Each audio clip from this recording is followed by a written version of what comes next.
In this video, we will show you how to make a card on a phone. If you guys want to get started with card, you can use the links down in the description. First, go to the browser app and search for the card in a given bar. Now reach to the first website as shown here. Then you have to select the choose a starting point option. Here you'll see a blank page and you have to tap on select. Now you have to select the image first by hitting the upload button. After that, select an image from your gallery and adjust it. Then you have to set the site title. Here you have to tap on email and add your email and enter the color, outline, and label, which is optional.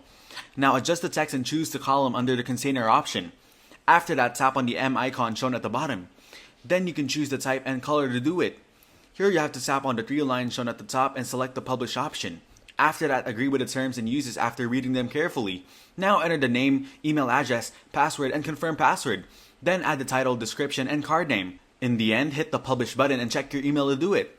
So that's how to make a card on a phone. Make sure to use the links down in the description to get started with card. If this video was helpful, please consider leaving a like and subscribing to my channel. With that being said, I'll see you in the next video.